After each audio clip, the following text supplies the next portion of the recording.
Hey, hi, hello, welcome or welcome back to my channel. My name is Jess and I'm trying a different setting with the lighting. I was hoping that this would kind of be less bright so you couldn't see me as well because anyway, what's important is you can hear me. Can you hear me? Hey. Just a little yap here because I thought this would be fun.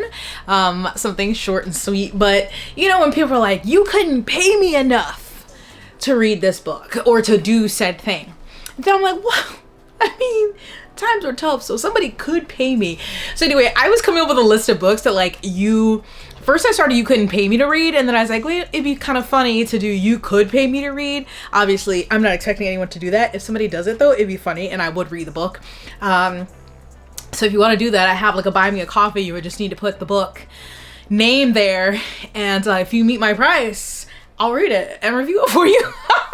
But I just was thinking of books like that. These are all reasonable.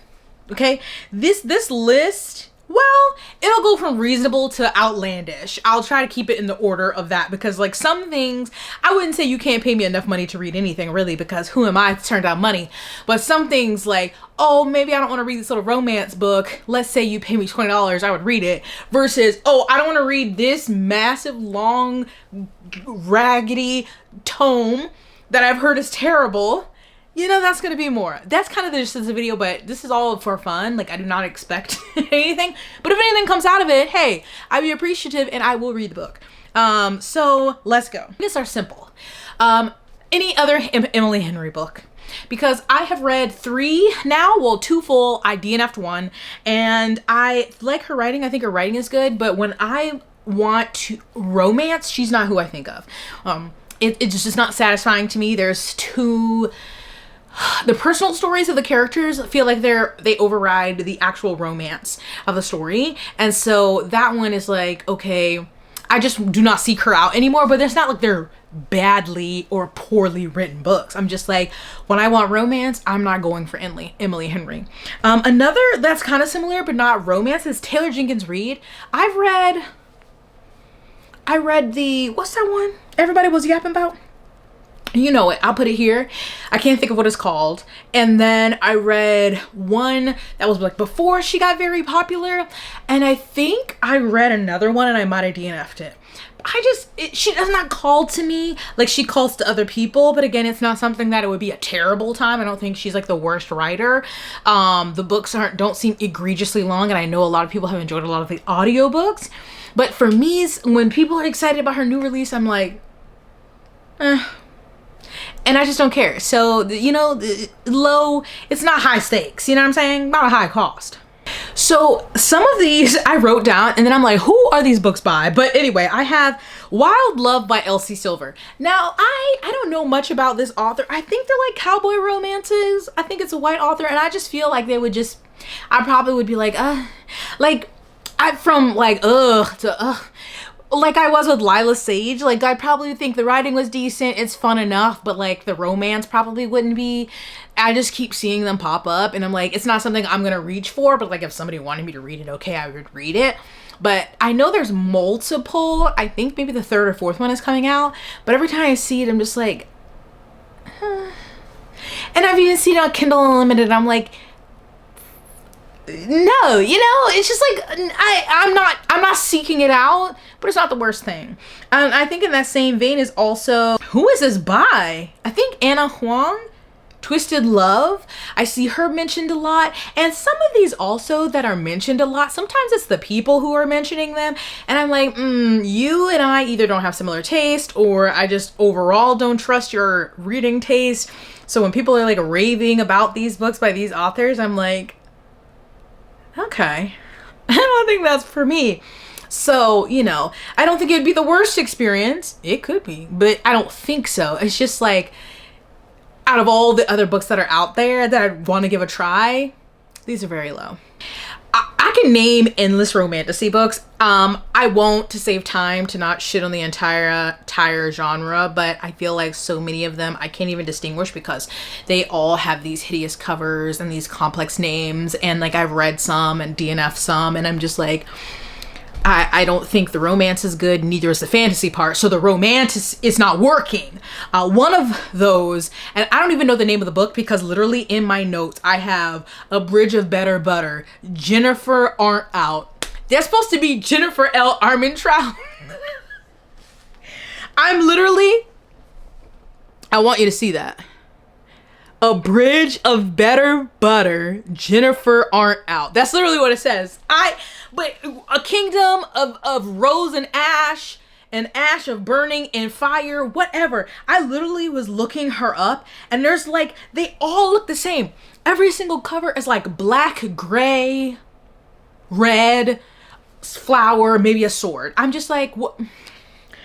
No. There's just too many. There's too many. There's like a main series and then a spin-off series and there's probably a spin-off on the spin-off series and I was like, at what point, stop it. No more. Unacceptable. I would also include on this similar level, Lightlark.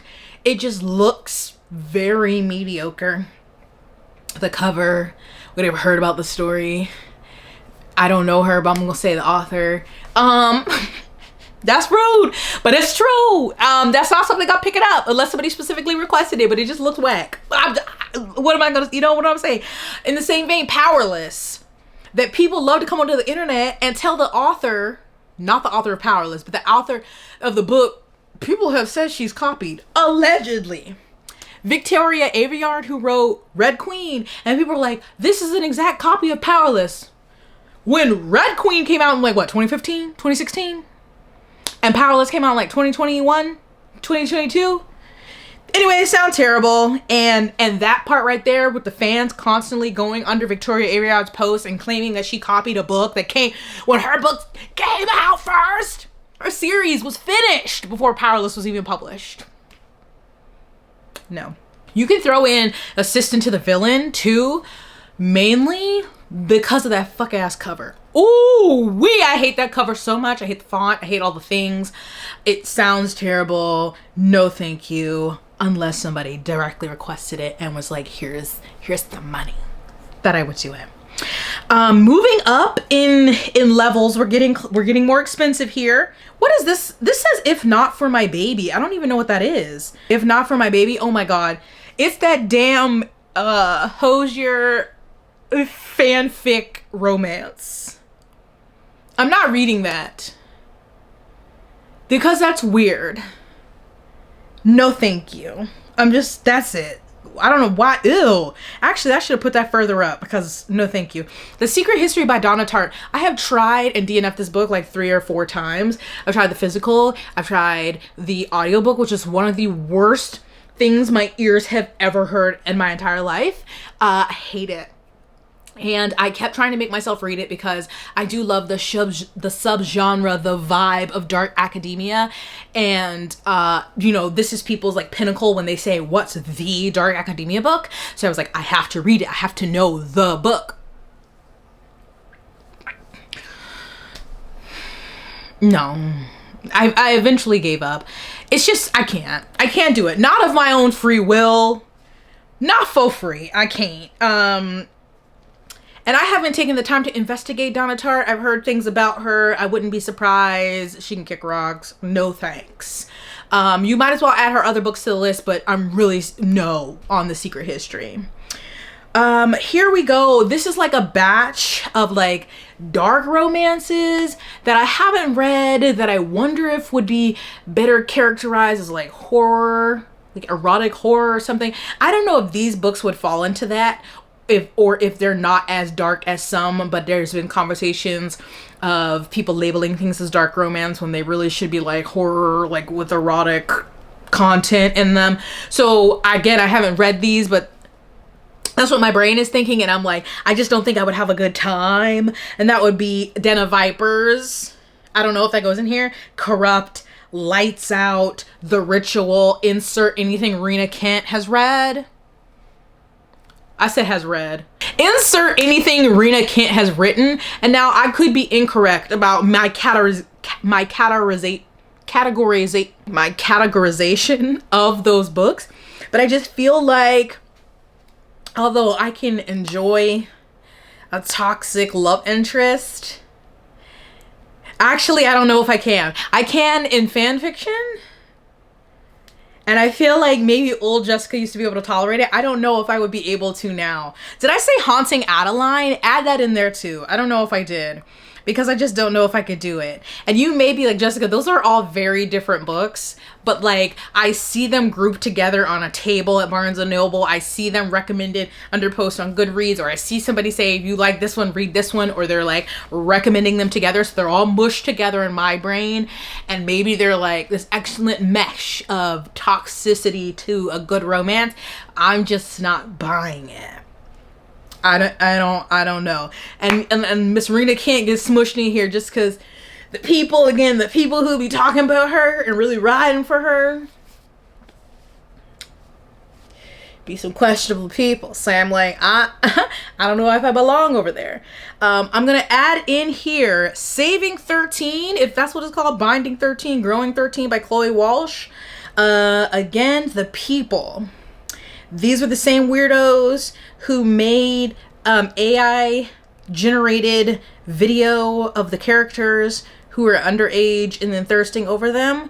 And they're long as hell. Why are these books so long? So maybe there is some really great story in there. But the people who love these books weird me out. So I'm just like, I don't know if I want to share space with y'all. And lastly, for today's list, I would say A Little Life, because no, I'm so sorry. A Little Life sounds like it would ruin my life. Like it would take my life force, my energy, any sliver of mental health that I have, because I think it's like 800 pages of just trauma on trauma on trauma. And I haven't even read it, and I have beef with Hanya Yanagihara for writing it. But for the measly price of, I don't know, because I'm gonna make these up when I'm editing, I would read it. And everyone would know about it, because it would be a sufferingly long vlog of me complaining about it, because I just know I would hate it. So, again, feel free. I have a buy me a coffee if you want to send me the price of one of these books you want to hear me read it and rant about it. But if not, please tell me the books that someone would have to pay you to read. I would love to know. Thanks for watching. Stay blessed, hydrated, moisturized, and sunscreen. I'll see you in the next one. Bye.